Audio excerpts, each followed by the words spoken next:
Hi, I'm Nimrod Levy. I work for AT&T. And so a couple of things that this talk is not going to be is it's not going to be about what AT&T is doing. It's not going to be about any response to any of this. It's just a little bit of information about some conversations that I've been engaged in with, representing AT&T, but with the FCC. So the FCC has recently been having a lot of discussions about securing BGP and securing routing in general. And so clearly BGP is something that we all work on a lot, and this is something that we should at least understand what they're talking about. So what are they doing? The FCC has issued an NPRM, that's a notice of proposed rulemaking. I think there might be a little bit of an extra step in here somewhere where the rulemaking has to be entered in the Federal Register somewhere. I don't know exactly what the timing of that is, but sometime after that, there's 60 days for people to submit comments, another 30 days for reply comments. So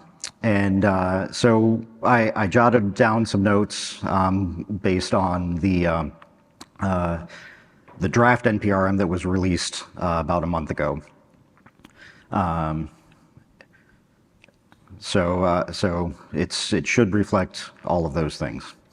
Some of the big points in that NPRM are that the nine large ISPs would have to submit an initial BGP plan and update that plan annually. Those plans generally consist of our coverage of ROAs. I'm not going to get into RPKI, what the details are. I think we cover RPKI quite extensively here at NANOG. We'll see some more talks on those tomorrow. But they're really looking at how many of our prefixes, how much address space is covered by ROAs. Their proposal is that once you have 90% of your address space covered by ROAs, then the reporting would not be required. There's some other reporting that they discuss. Generally, I think that has a lot to do more with deployment of validation on your network. So validating the ROAs that other people have published. They're also exploring some possibilities of looking at provider-customer relationships that may try and enforce creation and maintenance of ROAs in those contracts. So as a provider, you may have to require that your customers publish ROAs, for their prefixes that they advertise.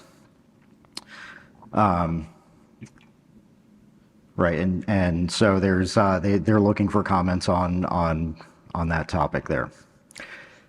They also talk a lot about education. The FCC is interested in having some of the larger providers, assist some of the smaller providers with getting ROAs published, getting validation in place in order to provide prefix validation, origin validation for all the prefixes that get advertised.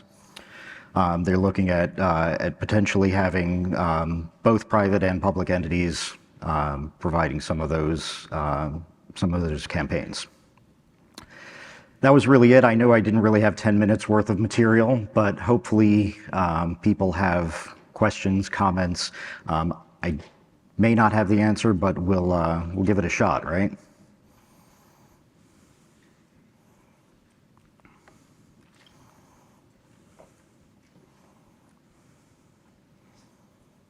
Hi, Tail, Salesforce. I was just curious, it said 9 largest ISPs. What's the metric for largest in this context? That's a great question. They might be in the, I don't recall the details that are in the NPRM. They are listed out in the document.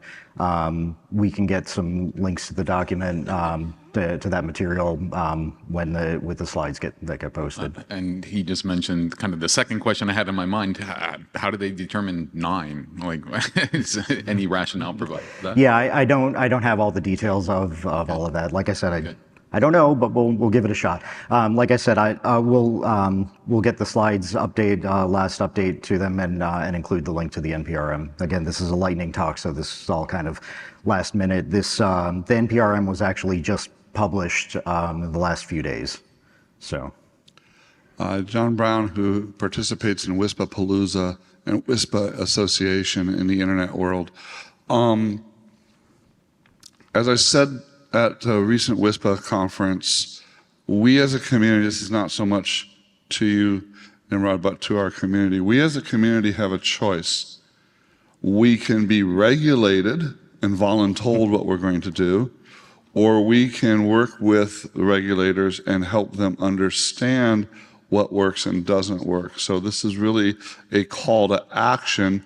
Many of us have hard, long-hour days, but we still need to pay attention to what's happening in the funny buildings of Washington, D.C.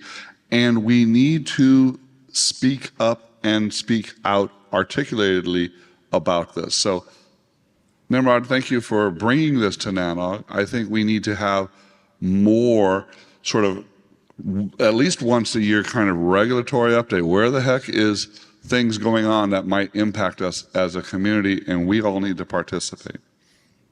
yep, great, thank you. Tony Tauber, Comcast. I've also been involved in this somewhat. So the ISPs that they talk about, they actually talk about bias, broadband internet access service bias providers. So that's even the subset of ISPs. I mean, how they chose that and how they chose the 9 or, the number to be 9 or the largest, that we don't know. But just wanted to clarify that they're only, at least at this point, mentioning that subset. Yeah, thanks for the clarification, Tony.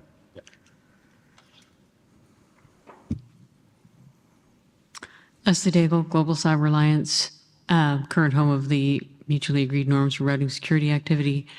I just want to underscore, sort of like, let's not bury the lead here, that regulators are getting interested in routing security and doing something about it. And if nothing else, this is a shot across the bow.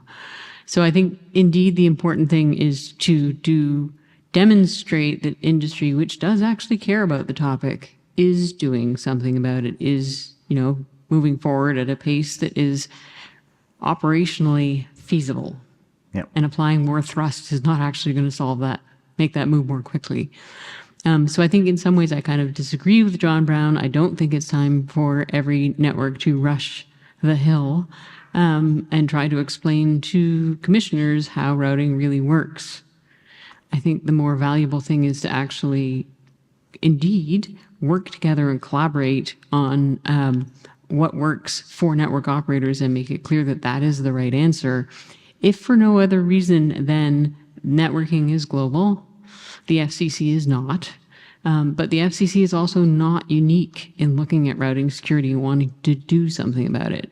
So if we want to have one sort of regulatory satisfying approach in the world, we really need to make sure that the industry does what the industry does best when this happens, which is to say, collaborate together. Thank you. Yep, thank you. Yeah, like I said, this was really just to kind of bring out, to call out that the FCC is talking about it. It is doing something. Clearly, we as an industry have been working on this problem and have been making definite progress with deployments of RPKI in particular and other security technologies. So, we need to continue to work together to make things better and to educate the regulators on what's going on and what we're doing and how things are improving. Let's ask the last question. Please be brief. Okay, Sean from ByteDance. My question is does FCC only require the creation of ROAs for those ISPs, or does it also require active filter of the routes? So the NPRM is really focusing on reporting on those things. They obviously would like to encourage everybody to do both of those things, both the filtering and the publication. side of things. I think they view it as important that many of the transit providers be doing the filtering, be doing the validation, because that really effectively stops the propagation of the invalid prefixes as they get propagated, provided there is a published ROA for it. Yeah. So I'm both are clearly important. I can't really say what the requirements are going to be yet. Okay. So just one quick comment. I really hope like Array has some managed RPKI engine, just like AppNIC does. Like that will be very convenient for network operators. That you just click and you have your own Yeah, RPKI. Aaron has a lot of great tools, and they're sitting just outside. They're very happy to help you with them. Great, thank you. Thank you, Nimrod. You can continue the discussion offline.